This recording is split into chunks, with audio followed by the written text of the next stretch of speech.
In this video, I'm going to show you the best things you didn't know Reaper could do.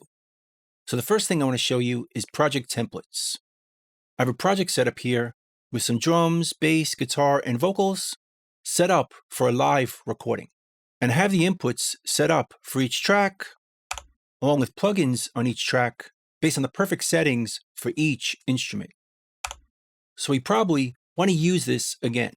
That's where project templates comes in.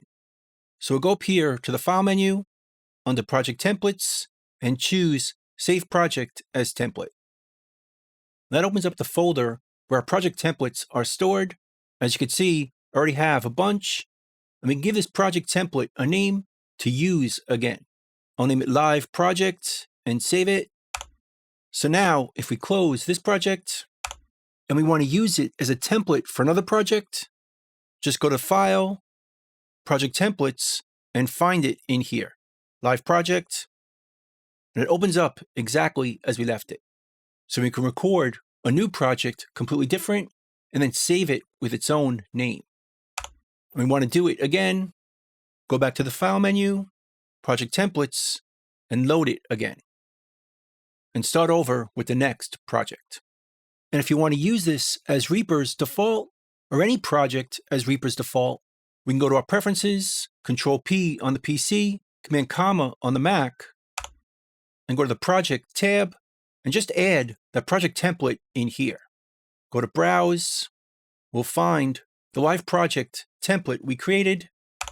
It shows up in here, and now, every time we create a new project, File, New Project, it opens up exactly like this.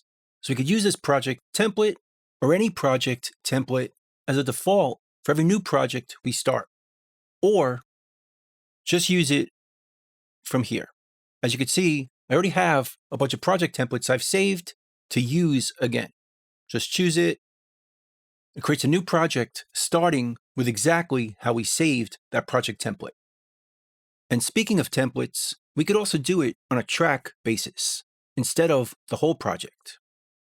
So if we're really happy with this bass sound, we could select it and right-click it, go to Save Tracks as Track Template. It opens up our Track Templates folder, give it a name. We could also include the items or the envelopes in the template, save it, and now, if we want to use that bass sound, just right-click, insert track from template, and choose that bass track.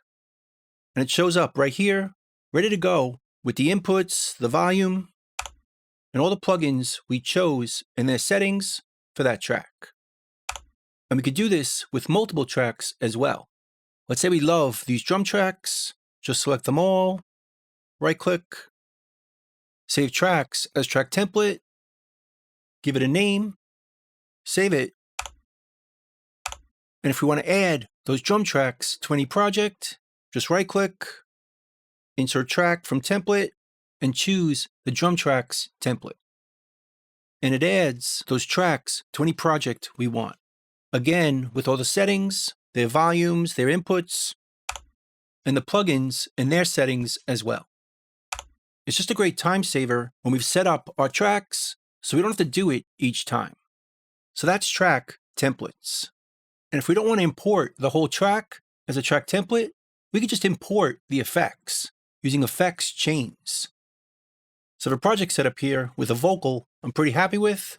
If we go to the effects on this track, we'll see I have a gate, EQ, compressor, and another EQ, and all the settings that work for this vocal. So maybe I want to save this so I could use it again in another project, maybe with the same singer or a different singer. We could save all these effects as an effects chain. Just right-click, go to Effects Chains, and save all effects as chain. And it opens up to our Effects Chains folder. Let's give it a name, save it, and now, if I'm working in a different project with a different vocal, we could add those effects just by right-clicking this button, go to Effects Chains, and choose that effects chain. And it adds it exactly as we saved it, with all the plugins and their presets or settings set exactly the same way. And if we want to add a keyboard shortcut to the effects chain, we could do that as well. Let's clear these effects. Let's open the browser to add more. Go to effects chains, and it should show up in here. Just right click it, create a shortcut, save it.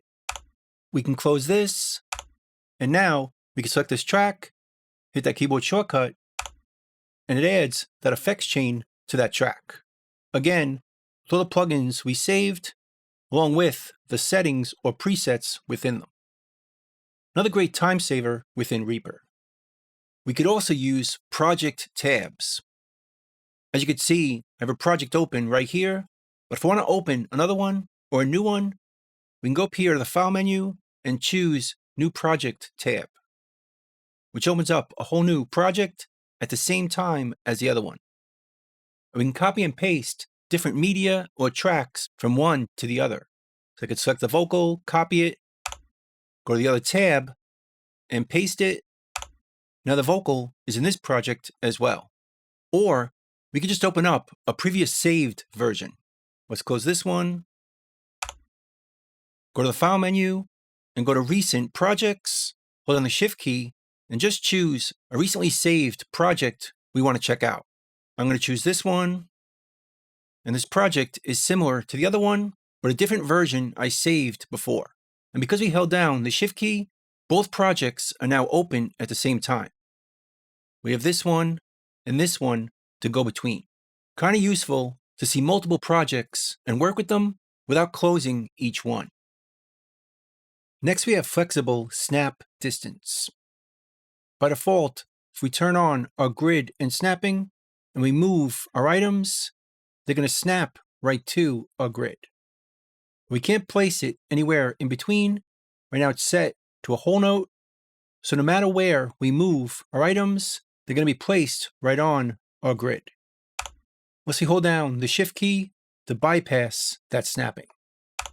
But we can make this more flexible. If we right-click the snapping button, it opens up our snap grid settings.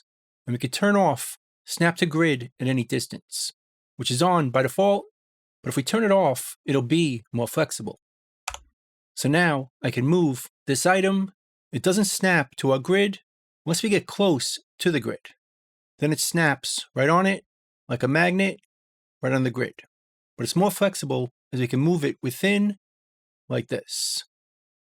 And it'll snap if we get close. And how sensitive this is could be adjusted right over here with the snap distance. I have it set to 15 pixels, but by default it's set to 4, which behaves a bit more sensitive. We have to get really close for it to snap within 4 pixels. I personally find that too close, so I use 15. But either way, it's more flexible that it doesn't always snap at any distance. It only snaps when we get close to our grid, like this. But speaking of which, notice this item isn't right on the grid. It starts over here, between the grid. So when we snap it, it's going to be out of time. So instead, we can use the feature snap relative to grid. We can go back to snapping and choose it right here. Snap relative to grid. Notice the icon changes, letting us know we're in snap relative to grid mode. Now if we move it, it's still going to snap, but relative to our grid. So you can move it 1 bar over, or however you set that grid, but it's going to snap relative to the grid, not on the grid. So because it started right over here, we move it, it snaps over here instead, or here, or here. But if you don't want to use this mode, we could turn this off, and we could use another feature called Snap Offset. If I double click this item, we could adjust our snap offset right here, or just adjust it on the item. Go to the lower left corner, see the cursor changes, we could drag a line over, which is called the snap offset. So I put this right on bar 6. Now it's going to snap based on this offset. So again, if we move the item, it snaps based on this line or the snap offset. here, here, or here. Again, because the item didn't start on the grid. And this could be useful for drums. We could put it right before a transient. Now this line is going to snap to our grid, right here, or here, or here. And that's the snap offset, which is similar to snap relative to grid, but by doing it this way, we don't have to turn this option on. We can snap normally, but just move the snap offset to be right on the nearest grid line. And if we move it, it snaps based on the snap offset. Now, because I have so many of these, I've divided it up into different videos.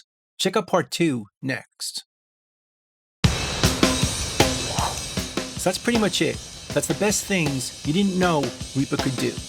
I hope you learned something, hope you can use it, and I'll see you next time. Thanks.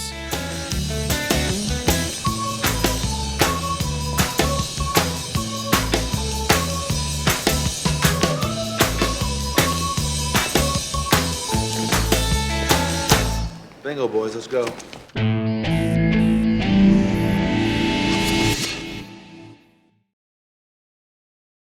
Bye.